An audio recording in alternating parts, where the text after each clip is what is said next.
இங்கே நீங்கள் வந்திருக்கிறீர்கள் என்று சொன்னால் அது தலைவர் அண்ணாமலை ஒருவருடைய பேச்சை கேட்பதற்காகத்தான். அவருக்கு வழிவிட்டு உங்களோடு சேர்ந்து நானும் அவருடைய உரையை கேட்பதற்கு இங்கே அவருக்கு வழிவிடுகிறேன். நன்றி, வணக்கம். அண்ணாமலை அவர்கள் உரையாற்றப் போகிறார். அன்பார்ந்த பெரியவர்களே, தாய்மார்களே, என் மண் என் மக்கள் யாத்திரையில நம்முடைய அற்புதமான சங்கராபுரத்தில் வந்து உங்களை எல்லாம் சந்திப்பதிலே மற்றற்ற மகிழ்ச்சி அடைகின்றோம். ஜூலை 28ஆம் தேதி ராமேஸ்வரத்தில் ஆரம்பித்த அந்த யாத்திரை தமிழகத்திலே 165 தொகுதிகளை தாண்டி 166வது தொகுதியாக உங்களுடைய அன்பான அந்த தொகுதியில் நின்று கொண்டிருக்கின்றோம். ஆரம்பத்திலிருந்து கடைசி வரை ஒரு எழுச்சியான ஒரு வரவேற்பு. இந்த யாத்திரையெல்லாம் உங்களுடைய யாத்திரை தானுங்க. உங்களுடைய வாழ்க்கை மாற வேண்டும், அரசியல் நல்ல ஒரு மாற்றம் கொண்டு வர வேண்டும், தமிழகத்திலிருந்து ஊழல் என்பதை மொத்தமாக ஒழித்திட வேண்டும் என்பதற்காகத்தான் இந்த யாத்திரையினுடைய முக்கியமான நோக்கம் ஐயா. பெரும் திரளாக இந்த யாத்திரையில் நீங்கள் பங்கேற்றிருக்கின்றீர்கள். காரணம், இது உங்களுடைய யாத்திரை, உங்களுடைய தலைமுறைக்கான யாத்திரை. குழந்தைகள் நன்றாக இருக்க வேண்டும் என்பதற்காக இந்த யாத்திரை என்பதை முழுவதுமாக புரிந்து கொண்டு வந்திருக்கக்கூடிய எல்லா சகோதர சகோதரர்களுக்கு, பெரியோர்களுக்கு, தாய்மார்களுக்கு, இளைஞர்களுக்கு, இல்லத்தரசிகளுக்கு இந்த நேரத்தில் எங்களுடைய நன்றிகளை தெரிவித்துக் கொள்கின்றோம். ஐயா, சங்கராபுரத்தை பொறுத்தவரை ஒரு சாதாரண தொகுதி இல்லைங்க. நம்முடைய கஷ்டத்திலிருந்து நம்மை காக்கக்கூடிய கங்கை முத்து மாரியம்மன் இருக்கக்கூடிய அற்புதமான மண். அம்மாவுடைய அருள் தொடர்ந்து நம் அனைவருக்கும் கூட கிடைக்க வேண்டும். அதே நேரத்தில் கிழக்கு தொடர்ச்சி மலை மிக பழமையான ஒரு மலை, ஆதி காலத்திலிருந்து இருக்கக்கூடிய ஒரு மலை. அதில் இருக்கக்கூடிய ஒரு மிக முக்கியமான மலை கல்வராயன் மலை உங்களுடைய தொகுதியில் இருக்கு, முழுவதுமாக இருக்கு. நிறைய மலைவாழ் மக்கள், பழங்குடியின மக்கள் கல்வராயன் மலைப்பகுதியில் இருக்கின்றார். இன்னைக்கு சங்கராபுர தொகுதியை பொறுத்தவரை ஒரே எம்எல்ஏ பலமுறை இங்க இருக்கிறார். அவருடைய பேரும் பாத்தீங்கன்னா உதயசூரியன் சின்னத்துல உதயசூரியன். அந்த எம்எல்ஏ அவரே பலமுறை தொடர்ந்து இங்க எம்எல்ஏவாக இருக்கிறார். ஆனா இன்னைக்கு சங்கராபுரத்தை சுத்தி சுத்தி வந்தீங்கன்னா எம்எல்ஏ உடைய பினாமிகளை தான் பார்க்க முடியுது. மலைக்கு போனீங்கன்னா கல்குவாரி மலை ஒரு பக்கம் எடுக்கிறாங்க, ஒரு பக்கம் கள்ளச்சாராய பிரச்சனை ஒரு பக்கம் இருந்து கொண்டே இருக்கிறது. மத்திய அரசுடைய திட்டங்கள் இந்த தொகுதியிலே செயல்படுத்த வேண்டும் என்றால் 40% கமிஷன் இல்லாம சங்கராபுரத்தில் மத்திய அரசுடைய திட்டங்களை கொண்டு வருவதற்கே கஷ்டமா இருக்குதுங்கம்மா. இதெல்லாம் பாத்தீங்கன்னா அங்கங்க இருக்கக்கூடிய எம்எல்ஏக்கள் அவர்களும் வேலை செய்யாம, வேலை செய்யறவங்களையும் விடாம தொகுதி இப்படியே பின்தங்கிய நிலையிலே வைத்திருக்கின்றார்கள். இப்படிப்பட்ட சரித்திர புகழ் மிகுந்த ஒரு தொகுதி சங்கராபுரம் இந்த அளவுக்கு இருக்குதுன்னா ஒன்னு திராவிட முன்னேற்ற கழகம் காரணம், இன்னொன்னு உதயசூரியன் அவர்களும் காரணம். 2 உதயசூரியனும் சேர்ந்து சங்கராபுரத்தினுடைய தொகுதி முன்னாடி போகாம அப்படியே பின்னாடியே வச்சிருக்கிறாங்க ஐயா. அதையெல்லாம் உங்களிடம் சொல்ல வேண்டும், உங்களிடம் முறையிட வேண்டும். 2024 பாராளுமன்ற தேர்தல் நமக்கு ஒரு வாய்ப்பு. மோடி ஐயா அவர்கள் 10 ஆண்டு ஆட்சியில் இருந்து மறுபடியும் 5 ஆண்டுகள், 2 முறை 5 ஆண்டுகள் கொடுத்திருக்கிறீங்க. 2024 பாராளுமன்ற தேர்தலில் 3வது முறை மோடி அவர்களுக்கு நீங்கள் வாக்களிக்க வேண்டும் என்கின்ற வேண்டுகோளையும் வைப்பதற்காக இந்த யாத்திரை இங்க இருக்குது. ஐயா, இன்னைக்கு தமிழகத்தினுடைய முக்கிய பிரச்சனை என்னங்க? தரமான கல்வி. தரமான கல்வி நம்முடைய குழந்தைகளுக்கு கிடைக்கல. ஒரு குழந்தைக்கு தரமான கல்வி கிடைத்தாலே போதும், அந்த குழந்தை அதனுடைய தலைமுறையை பார்த்துக் கொள்ளும் வளர்ச்சி என்பது அந்த குழந்தையினுடைய கையில் இருக்கு. இன்னைக்கு தமிழகம் எந்த அளவுக்கு இருக்குனாங்க ஐயா, ஆளுகின்றவர்கள், பணம் இருப்பவர்கள், அவர்களுக்கு தரமான கல்வி. கான்வென்ட்டுக்கு போலாம், எங்க வேணாலும் போலாம், எந்த ஸ்கூல்ல வேணாலும் படிக்கலாம், 3 லட்சம் 4 லட்சம் 5 லட்சம் ஃபீஸ் கட்டலாம். ஆனா நம்முடைய மோடி ஐயா பாத்தீங்கன்னா சாதாரணமாக நவோதயா பள்ளிகளை இந்தியா முழுவதும் கொண்டு வந்திருக்கின்றார். உலக தரம் வாய்ந்த கல்வி, ஒரு பைசா செலவில்லாம எல்லா ஏழை நடுத்தர மக்களுக்கு நவோதயா பள்ளிகள் இந்தியா முழுவதும் இருக்கும் பொழுது தமிழகத்துல மட்டும் அந்த பள்ளிக்கூடங்களை அனுமதி கொடுக்காம வச்சிருக்கிறாங்க ஐயா. அப்புறம் எப்படி ஒரு ஏழை தாயினுடைய குழந்தைக்கு ஒரு தரமான கல்வி எப்படி கிடைக்குங்க? பக்கத்துல போய் கர்நாடகாவில் பாருங்க, கேரளாவில் பாருங்க, இந்தியா முழுவதும் பாருங்க. நவோதயா பள்ளியில படித்தவர்கள், மருத்துவர்கள் இருந்து இன்ஜினியர்கள் இருந்து இந்தியாவிலே தலை சிறந்த மாணவர்களாக வர்றாங்க.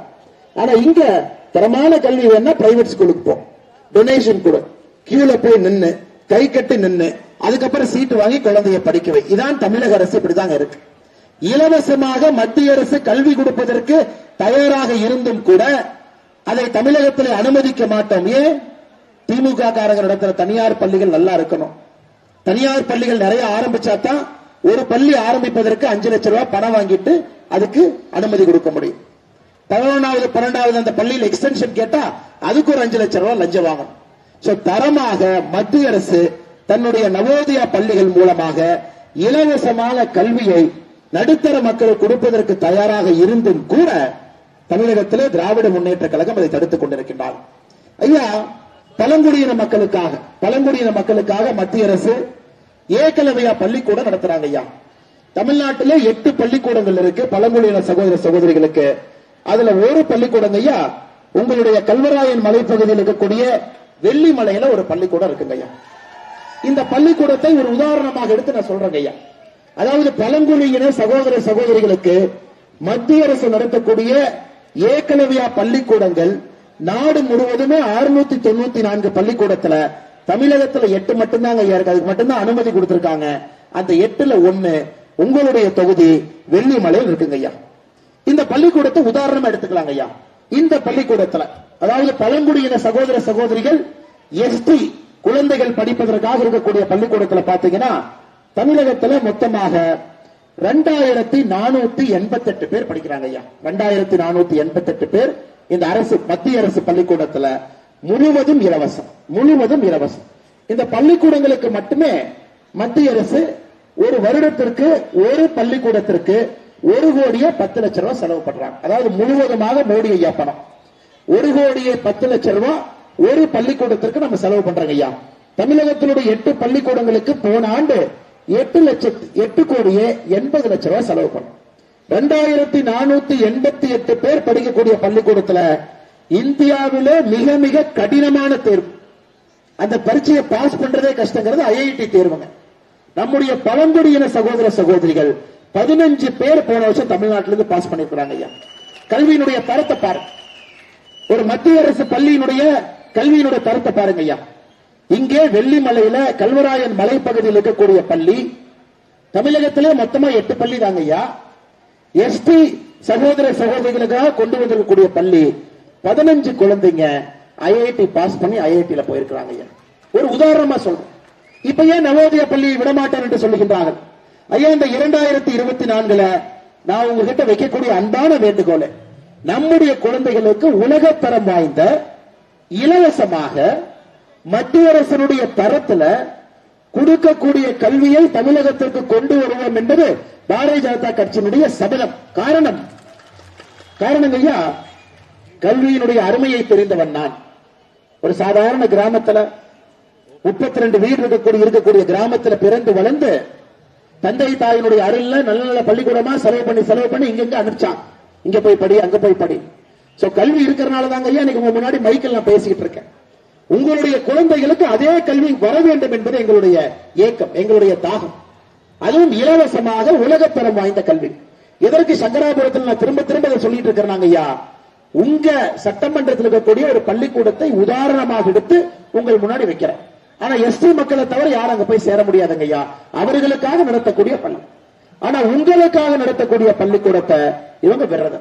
இரண்டாவது, அதிகப்படியான கேந்திரிய வித்யாலயா பள்ளிக்கூடங்களை தமிழகத்திற்கு கொண்டு வர வேண்டும் என்பது எங்களுடைய சபதம். கல்வியை தட்டி எல்லாம் கிராமத்துக்கெல்லாம் தடுக்கெடுந்து விழுந்தீங்கன்னா ஒரு மத்திய அரசினுடைய கல்விக்கூடத்துல உலக தரம் வாய்ந்த கல்வியை நீங்கள் உங்களுடைய குழந்தைகளுக்கு கிடைக்க வேண்டும் என்பது இந்த யாத்திரையினுடைய ஒரு முக்கியமான நோக்கமா இருக்குதுங்க ஐயா. இன்னைக்கு தமிழகத்தினுடைய பிரச்சனை என்னங்க ஐயா? 31 மாதமாக திராவிட முன்னேற்ற கழகத்தினுடைய ஆட்சியை பார்த்துக் கொண்டிருக்கின்ற 31 மாதமா யாராவது ஒருத்தர் அந்த ஆட்சியில் நல்லா இருக்காங்க நீங்க சொல்லுங்க ஐயா. யாராவது ஒருத்தர் நல்லா இருக்காங்க? சென்னைக்கு வந்தீங்கன்னா பள்ளிக்கூட டீச்சர் ஒரு பக்கம் போராட்டம் பண்ணிட்டு இருப்பாங்க. டெட் பரீட்சை பாஸ் பண்ணிட்டாங்கன்னா வேலை கொடுக்கலாம், இவங்க ஒரு பக்கம். இந்த பக்கம் திரும்பினீங்கன்னா நம்முடைய டிஎன்பிஎஸ்சி தேர்வு எழுதின மாணவர்கள் அவங்க ஒரு பக்கம் போராட்டம் பண்ணிட்டு இருப்பாங்க. பரீட்சை எழுதின ரிசல்ட் வரலைன்னு அவங்க ஒரு பக்கம். கொஞ்சம் தூரம் முன்னாடி போய் இன்னொரு பக்கம் பாத்தீங்கன்னா செவிலியர்கள் போராட்டம் பண்ணிட்டு இருப்பாங்க. அண்ணே வேலை விட்டு தூக்கிட்டாங்க, திமுகவுடைய தேர்தல் அறிக்கையில வேலை கொடுப்பதாக சொன்னார்கள், நிரந்தரம் செய்வதாக சொன்னார்கள், இல்லைங்க அண்ணா. இன்னொரு பக்கம் போய் பாத்தீங்கன்னா லாரி ஓனர் அவங்க போராட்டம் பண்ணிட்டு இருப்பாங்க, இவர்கள் வந்த பிறகு வரி ஏற்றி விட்டார்கள். ஐயா, திமுகவுடைய ஆட்சியில 31 மாத காலத்துல இவர்கள் செய்த சாதனை என்னன்னாங்க, தமிழகத்தை கடன்கார மாநிலமாக மாற்றியதுதான் இவர்கள் செய்த சாதனை. இந்தியாவில் எங்கேயுமே இல்லைங்கம்மா. பெரியவர்கள் தாய்மார்கள் இங்க இருக்கிறீங்க. 8,23,000 கோடி கடன் இந்தியாவில் எங்கேயுமே இல்லை. நம்முடைய மாநிலம் திமுக வந்த பிறகு மட்டுமே 31 மாசத்துல 2,69,000 கோடி கடன் வாங்கியிருக்கிறாங்க. கடன் இருக்குங்க. இது ஒரு சாதனை வேற முதலமைச்சர் மு க ஸ்டாலின் அவங்க சொல்லிக்கிறார். ஒரு ரேஷன் அட்டையின் மீது 3,52,000 ரூபாய் கடன் இருக்குதுங்க. ஒரு ரேஷன் அட்டையை வெளியே எடுத்தீங்கன்னா 3,52,000 ரூபாய் ஒரு ரேஷன் அட்டையின் மீது கடன். இவர்கள் செய்திருக்கக்கூடிய இரண்டாவது சாதனை, நம்முடைய தமிழகத்தை குடிகார மாநிலமாக மாற்றி வச்சிருக்கிறார். ஐயா இங்க வரும்போது மக்கள் ஒரு மனு கொடுத்தாங்க. அந்த மனுவில் பாத்தீங்கன்னா முக்கியமா அவங்க சொல்றது, அண்ணே நம்ம ஊர்ல பாருங்க, சங்கராபுரத்துல அரசு பெண்கள் மேல்நிலை பள்ளி இருக்கக்கூடிய இடத்துல சும்மா இந்த பக்கம் நடந்து போனா ஒரு பிராந்தி கடை, மதுபான கடை, இந்த பக்கம் நடந்து போனா ஒரு மதுபான கடை. அரசு பெண்கள் மேல்நிலை பள்ளியை சுற்றி 150 மீட்டர்ல 3 மதுபான கடை இருக்கு. எப்படிங்க விளங்கும்? சமுதாயம் எப்படிங்க விளங்கும்? குழந்தைகள் எப்படி அடுத்த கட்டத்திற்கு போவாங்க? உங்களுடைய ஊரை உதாரணமா சொல்லும். தமிழகத்திலே 5,500 கடைகள் இருக்குதுங்க ஐயா. இவர்கள் டிஆர் பாலு நடத்தக்கூடிய சாராய ஆலையிலிருந்து மதுபானத்தை கொள்முதல் பண்றதுக்கு டாஸ்மார்க் தேவைப்படுது. திமுக எம்பி ஜெகத் ரட்சகன் நடத்தக்கூடிய சாராய ஆலையிலிருந்து கொள்முதல் பண்ணுவதற்கு ஒரு டாஸ்மார்க் தேவைப்படும். போது அந்த பணமும் பெரிய பெரிய முதலாளிகளுடைய கையாய் வரியை இப்ப கண்டுபிடிச்சாங்க. சாராய ஆலை நடத்துறான். திமுக அரசு சாராய ஆலையை வைத்து சாராய கடைகளை திறந்து 5,500க்கு மேற்பட்ட டாஸ்மார்க் கடைகளை தமிழகத்தில் பட்டி தொட்டி எல்லாம், மூளை முடுக்கெல்லாம், கோவிலுக்கு பக்கத்துல, மசூதிக்கு பக்கத்துல, சர்ச்சுக்கு பக்கத்துலங்க, பெண்கள் மேல்நிலை பள்ளிக்கு பக்கத்துல, உங்க சங்கராபுரத்துல 150 மீட்டர் தூரத்துல 3 மதுபான கடைகள் இருக்கு. எப்படி விளங்குங்க? அதனால தமிழகத்தில் இன்னைக்கு மதுவை ஒழிக்கக்கூடிய சக்தி ஒரு கட்சிக்கு இருக்குன்னா அது பாரதிய ஜனதா கட்சியால் மட்டும்தாங்க ஐயா முடியும். ஏன்னா இந்த கட்சியில் இருக்கிறவங்க யாரும் ஆலை நடத்தல, யாரும் மதுபான ஆலையிலிருந்து கமிஷன் வாங்கலீங்க ஐயா. எங்களை பொறுத்தவரை மிக தெளிவாக இருக்கின்றோம். தமிழகத்தில் கள்ளுக்கடைகளை திறப்பதற்கான நேரம் வந்துவிட்டது. டாஸ்மாக் கடைகளை மூடுவதற்கான நேரம் வந்துருச்சு. நேரம் வந்துருச்சு.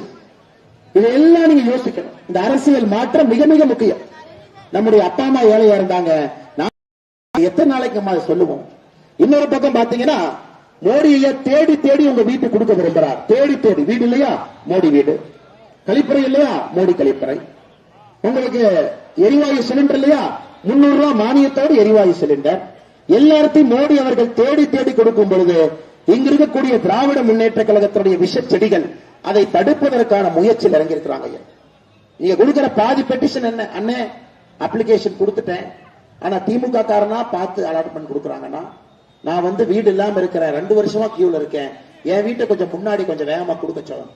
இங்க வாங்குற அப்ளிகேஷன் அம்மா தாயி, இந்த எண் மக்கள் யாத்திரையில நீங்க கொடுக்கக்கூடிய பெரும்பாலான பத்திரம் அப்ளிகேஷனை படிச்சு பாத்தீங்கன்னா எந்த அளவுக்கு மத்திய அரசுடைய திட்டங்கள் கிராமப்புற பகுதிகளுக்கு வரக்கூடாது என்பதில் திராவிட முன்னேற்ற கழக அரசு கங்கணம் கட்டிட்டு இருக்காங்க. அப்பனா மோடி ஐயா கொடுக்கிற வீடு உங்களுக்கு வரக்கூடாது. இவங்களை சண்டை போட்டு இவங்களை தாண்டி நம்ம கொடுத்துட்டு இருக்கிறோம் ஐயா.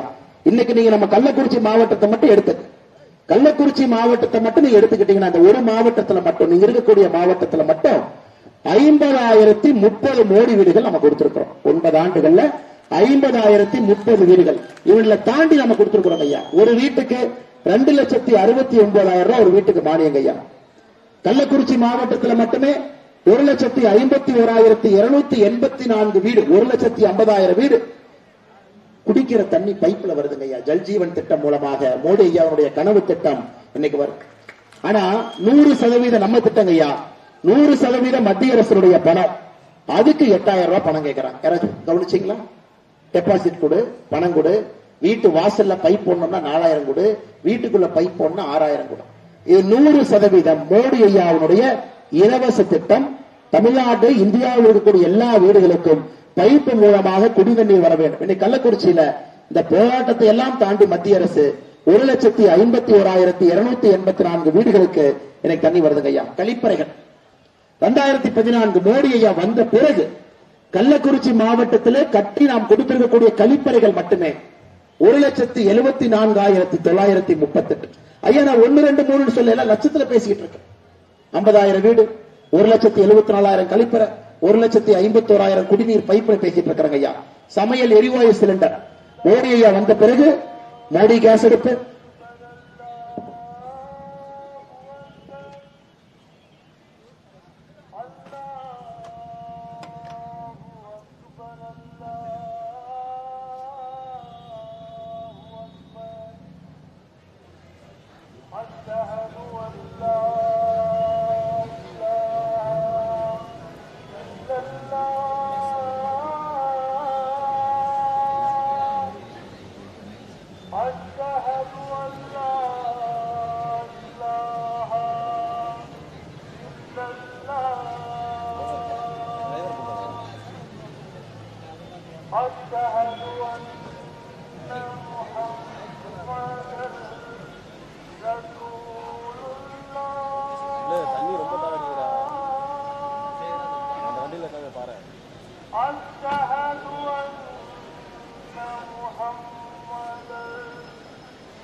இன்னைக்கு நீங்க பாத்தீங்கன்னா நம்முடைய கள்ளக்குறிச்சி ஐயா இதெல்லாம் தாண்டி இன்னைக்கு மருத்துவ காப்பீடு 5 லட்சம் ரூபாய் மருத்துவ அட்டை இருக்கு. நீங்க ஒரு ஹாஸ்பிட்டல் போல அதை பயன்படுத்திக்கலாம். கள்ளக்குறிச்சி மாவட்ட பயன்பெற்றவர்கள் 1,97,414 பேருங்க ஐயா. அதாவது நாம் 10 ஆண்டுகளாக உங்களுக்காக வேலை செய்துவிட்டு உழைத்து விட்டு உங்கள் முன்னால் வந்து நாங்க வரது கொடுக்கிறோம், ரிப்போர்ட் கொடுக்குறோங்க ஐயா. நீங்க ஓட்டு போட்டீங்க, மோடியை மீது நம்பிக்கை வச்சீங்க, இதையெல்லாம் நாங்க செஞ்சிருக்கிறோம். இத்தனை பேருக்கு நம்முடைய மத்திய அரசுடைய திட்டங்களை கொண்டு வந்திருக்கின்றோம் என்று உங்கள் முன்னால் வரதி ரிப்போர்ட் கொடுத்துட்டு இருக்கிறோம் ஐயா. அடுத்து நிறைய விவசாய பெருமக்கள் இருக்கிறேன். வங்கி கணக்குக்கு 6,000 ரூபாய் வருதுங்க ஐயா. வருஷத்துக்கு 6,000 ரூபாய், 3 தவணையில் 2,000 வரும். மோடி ஐயா வந்த பிறகு 15 தவணை ரூபாய் 30,000 ரூபாய். இதுவரை 9 ஆண்டுகள்ல வங்கி கணக்குக்கு பாரத பிரதமருடைய விவசாய கௌரவ நிதி பாருங்க, பேர் எப்படி வச்சிருக்காரு பாருங்க. விவசாயிகளை கௌரவப்படுத்துவதற்காக விவசாய கௌரவ நிதி 6,000 ரூபாய் வருஷத்துக்கு வருதுங்க ஐயா. கள்ளக்குறிச்சி மாவட்டம் தமிழகத்துல ஒரு முதல் 8 மாவட்டத்தில் அதிகமா இருக்கிற விவசாய பெருமக்கள் 1,81,648 விவசாயி கணக்கு போட்டுங்க ஐயா. 1,81,000 விவசாயிகளுக்கு 30,000 ரூபாய் வங்கி கணக்கு வந்து கணக்கு போடும். திமுக கொடுக்கிற 1,000 ரூபாயை விட பல மடங்கு அதிகங்க, பல மடங்கு அதிகம். 30,000 ரூபாய் ஒரு விவசாயிக்கு 9 ஆண்டுகள் 1,81,000 விவசாயம் சத்தம் போடாம வங்கி கணக்கு அனுப்பிச்சிருக்கிறோம் ஐயா. அம்மா நீங்க புரிஞ்சுக்கணும், சென்னை வெள்ளத்துல திமுக 6,000 ரூபாய் கொடுத்தான் பாத்தீங்களா? அந்த நோட்டை எல்லாம் இப்படி பிரிச்சு அந்த 500 ரூபாய் நோட்டை எல்லாம் இப்படி பண்ணி இந்த விசிறி மாதிரி பண்ணி திமுக போட்டோ எடுத்து பாத்தீங்களா? தளபதி கொடுத்தாரு, ரிசர்வ் பேங்க் கவர்னர் மாதிரி போட்டோ எடுத்துட்டு இருந்தான் பாத்தீங்களா? அண்ணே நம்ம ஒரு விஷயத்தை புரிந்து கொள்ள வேண்டும். அந்த 6,000 ரூபாய் கொடுத்ததும் மோடி, கவர் கொடுத்ததும் ஸ்டாலின் ஐயா. கவர் ஐயா, அந்த 6,000 ரூபாய் போடுற கவரு ஸ்டாலின் ஐயாது, கவருக்குள் இருக்கக்கூடிய பணம் நம்மளது. இந்த அந்த காலத்து படத்துல சொல்லுவாங்க, மாப்பிள்ள அவருங்க ஆனா சட்டை என்னோடது அப்படிங்கிற மாதிரி. இன்னைக்கு தமிழகத்துல நம்முடைய திட்டங்களை எல்லாம் உங்களிடம் தடுப்பதற்காகவே திராவிட முன்னேற்ற கழகம் என்கின்ற கட்சி இங்க இருக்குதுங்க. அம்மா ரேஷன் கடைக்கு போறீங்க, அரிசி வாங்குறீங்க, காயெல்லாம் இங்க இருக்கிறீங்க, அரிசி வாங்குறீங்க ரேஷன் கடையில். 1 கிலோ அரிசி 34 ரூபாய்ங்க ஐயா. 34 ரூபாய் 1 கிலோ அரிசி. மத்திய அரசுக்கு அடக்க விலை 32 ரூபாய் மோடி ஐயாது, 2 ரூபாயும் மஞ்சப்பையும் ஸ்டாலின் ஐயா. 2 ரூபாய் மஞ்சப்பையும் ஸ்டாலின் ஐயா. ஐயா அம்மா ஒட்டுமொத்தமாக சொல்ல வேண்டும் என்றால் தமிழகத்திற்கு 10,76,000 கோடி ரூபாய், 10,76,000 கோடி ரூபாய் 9 வருஷத்துல நிதி நமக்கு வந்திருக்கிறது. ஏற்றத்தாழ்வு இல்லை. நமக்கு எம்பி கொடுத்திருக்காங்களா, ஓட்டு போட்டிருக்காங்களான்னு பார்க்கல. தமிழகத்திலிருந்து ஒரு எம்பியா 39 எம்பியா மோடி ஐயா பார்க்கல. பக்கத்து மாநில கர்நாடகா 25 எம்பி கொடுத்திருக்கிறாங்க, அதை பார்க்கல.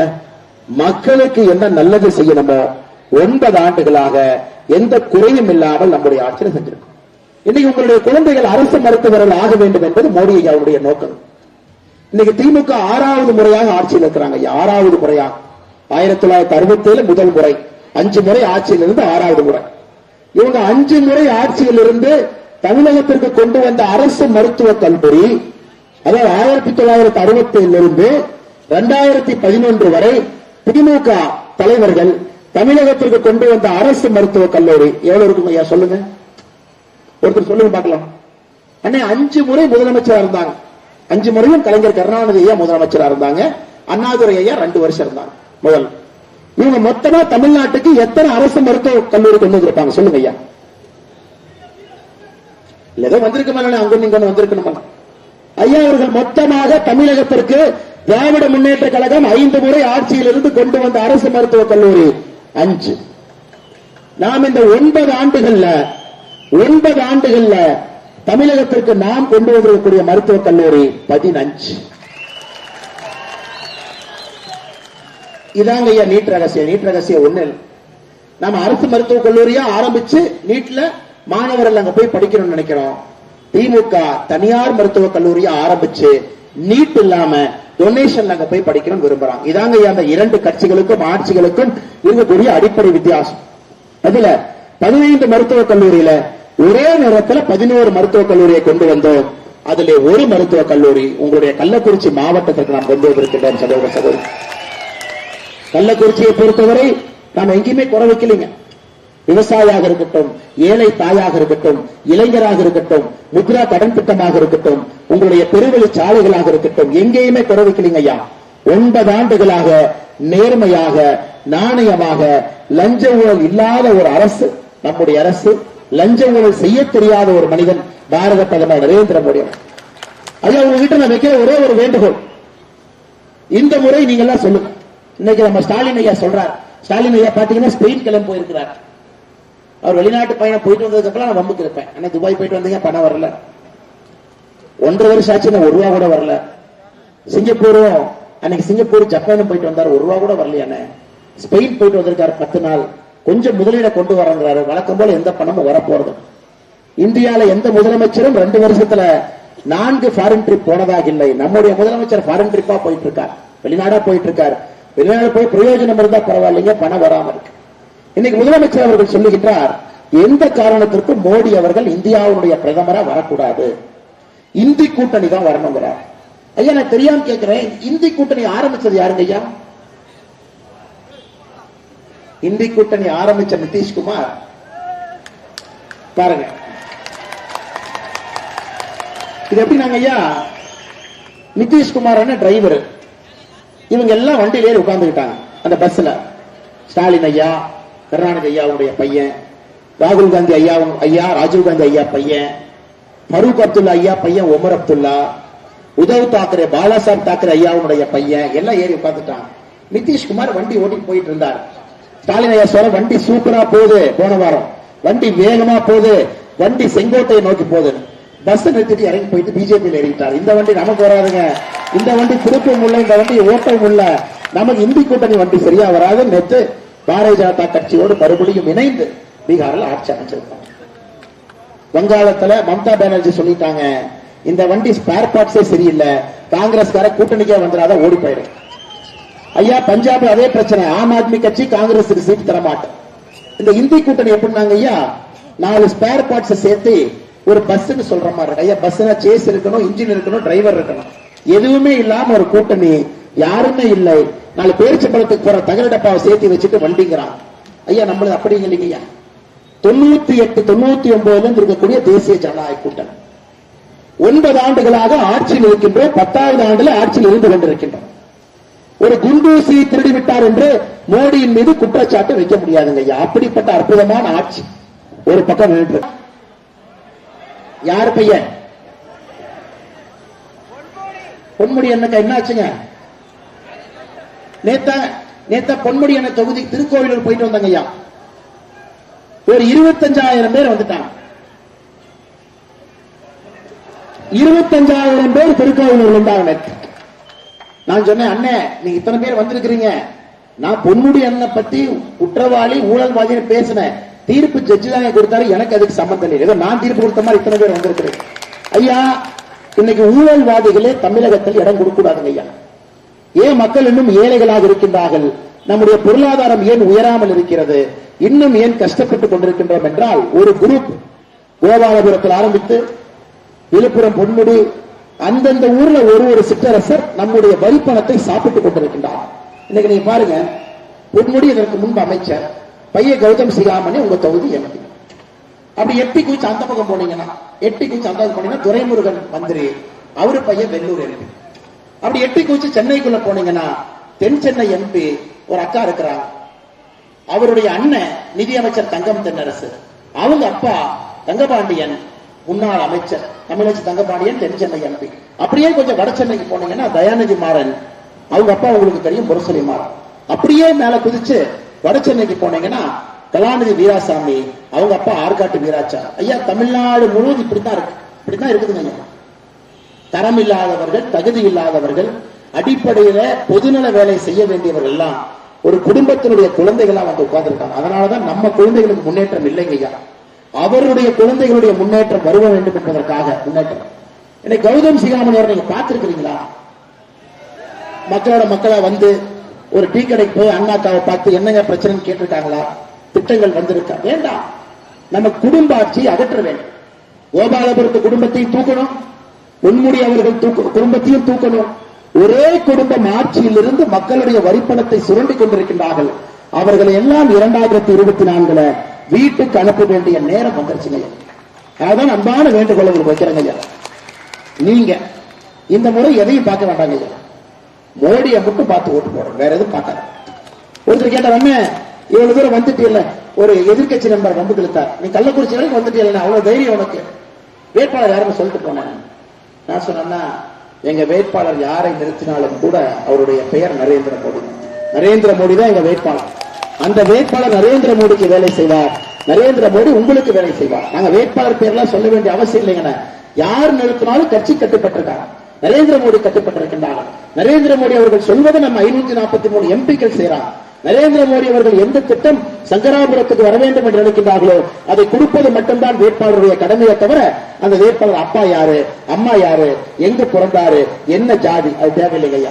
நமக்கு இன்னைக்கு யார் நின்றாலும் கூட நரேந்திர மோடி அவருடைய கருத்தை வலுப்படுத்துறீங்க. இந்தியாவுக்கு பிரதம மந்திரி வேட்பாளர் இல்லைங்க ஐயா. இந்த கட்சி கூட்டணியில் யாரும் இல்ல. வண்டி ஓட்டிட்டு இருந்த நிதிஷ்குமாரே பாதியில வண்டி நிறுத்தி இறங்கி ஓடி வந்துட்டாரு. டிரைவர் எல்லாம் அந்த பஸ் ஓரத்தில் நின்று இருக்கு, பிரேக் டவுன் மோட்ல இருக்குதுங்க ஐயா. ஒருத்தர் வந்து கிளட்ச் போர்டு இருக்கிறதெல்லாம் கழட்டிட்டு போயிட்டு இருக்கிறாங்க ஒரு கூட்டணி தலைவர். அதனால அன்பான வேண்டுகோள், இந்த முறை உங்களுடைய வாக்கு பாரத பிரதமர் நரேந்திர மோடி அவர்களுக்கு இருக்க வேண்டும். அவருடைய களத்தை வலுப்படுத்துவதற்காக இருக்க வேண்டும். ஒரு வளர்ச்சி அடைந்த பாரதத்தை உருவாக்குவதற்காக இருக்க வேண்டும் என்கின்ற அன்பான வேண்டுகோளை வைத்து இந்த அற்புதமான யாத்திரை வெயில பொருட்படுத்தாம, எதையும் பொருட்படுத்தாம, ஆரம்பத்திலிருந்து கடைசி வரை எங்களோடு வந்திருக்கக்கூடிய அன்பு சொந்தங்கள், சகோதர சகோதரிகள், பெரியவர்கள், தாய்மார்கள் எல்லோருக்கும் இந்த நேரத்தில் நன்றி கலந்த வாழ்த்துக்களை, வணக்கங்களை தெரிவித்து இந்த யாத்திரை மிகச் சிறப்பாக நடந்து கொண்டிருக்கிறது. அதற்கு காரணம் நம்முடைய இந்த மாவட்டத்தினுடைய மொத்த குழுவும் அவருடைய தலைவராக இருந்து அற்புதமாக ஒருங்கிணைத்த அண்ணன் அருள் அவர்களுக்கு என்னுடைய வாழ்த்துக்களை, வணக்கங்களை தெரிவித்து இந்த மாவட்டத்தினுடைய பார்வையாளராக இருக்கக்கூடிய அன்பு தம்பி ராஜ்குமார் அவர்களுக்கு என்னுடைய வணக்கத்தை தெரிவித்து, நம்முடைய மாநிலத்தினுடைய பொதுச் செயலாளர், பெருங்கோட்டத்தினுடைய பொறுப்பாளர், கட்சி வளர்ச்சிக்காக மிக கடுமையாக பாடுபடக்கூடிய அக்கா கார்த்திகேயன் அவர்களுக்கு என்னுடைய நன்றிகளை, வாழ்த்துக்களை தெரிவித்து, மாநில துணைத் தலைவர், மூத்த தலைவர், முன்னாள் சட்டப்பேரவை உறுப்பினர், கட்சி வளர்ச்சிக்காக பாடுபட்டு கொண்டிருக்கூடிய அண்ணன் ஏஜி சம்பத் அவர்களுக்கு என்னுடைய நன்றிகளை தெரிவித்து, முன்னாள் மாவட்ட தலைவராக இருந்து கட்சியினுடைய வளர்ச்சிக்கு அரும்பாடுபட்டுக் கொண்டிருக்கக்கூடிய அண்ணன் பாலசுந்தரம் அவர்களுக்கு என்னுடைய நன்றி கலந்த வாழ்த்துக்களை, வணக்கங்களை தெரிவித்து, நம்முடைய முக்கியமான தலைவர்கள் மேடையின் மீது இருக்கின்றார்கள். அவருடைய பெயரை சொல்ல வேண்டும் என்பது என்னுடைய ஆசை. நம்முடைய மாநில சிறப்பு வாழ்த்துக்களை, வணக்கங்களையும் தெரிவித்து, நம்முடைய மாவட்டத்தினுடைய மூத்த தலைவர்கள் மேல் நின்று கொண்டிருக்கின்றார்கள். பிரகாசம் அவர்கள், குமரவேல் அவர்கள், செல்வ கணபதி அவர்கள், பழையம்மாள் அவர்கள், காந்திமதி அவர்கள், ஈஸ்வரன் அவர்கள், மோகன் அவர்கள், சத்யசுந்தர் அவர்கள், மதியலான் அவர்கள், அங்கமுத்து அவர்கள், கோபிமுத்து அவர்கள், கோபிநாத் அவர்கள் நன்றிகளை தெரிவித்து, நம்முடைய இரும்பு மனிதர்களாக இருக்கக்கூடிய ஒன்றிய தலைவர்கள் சங்கராபுரம் கிழக்கு வேல்முருகன் அவர்கள், மேற்கு ராமச்சந்திரன் அவர்கள், சங்கராபுரம் தெற்கு வி ராமச்சந்திரன் அவர்கள், கல்வராயன் மலை, குறிப்பாக கல்வராயன் மலையிலிருந்து வந்திருக்கக்கூடிய எல்லா சகோதர சகோதரிகளுக்கு எங்களுடைய சிறப்பான வாழ்த்துக்களை வணக்கங்களை தெரிவித்து, ஐயா நம்ம ஆட்சியினுடைய நோக்கமே மலைப்பகுதி, தூரத்தில் இருக்கக்கூடிய பகுதி, எங்கே வளர்ச்சி வரவில்லையோ அங்கே வேண்டும் என்பது நம்முடைய அதிமுக்கியமான கொள்கை. கல்வராயன் மலையிலிருந்து வந்திருக்கக்கூடிய எல்லா அன்பு சகோதர சகோதரிகளுக்கு என்னுடைய சிறப்பான வாழ்த்துக்களை தெரிவித்து, அதனுடைய தலைவராக இருக்கக்கூடிய அண்ணன் முருகேசன் அவர்களுக்கு என்னுடைய சிறப்பு நன்றிகளை தெரிவித்து, கள்ளக்குறிச்சி மேற்கு பாக்யராஜ் அவர்களுக்கும் நன்றிகளை தெரிவித்து, வாய்ப்பு கொடுத்த இந்த நல்ல உள்ளங்களுக்கு நன்றிகளை தெரிவித்து உரையை முடித்துக் கொள்கின்றேன். நன்றி, வணக்கம். பாரத் மாதா கி.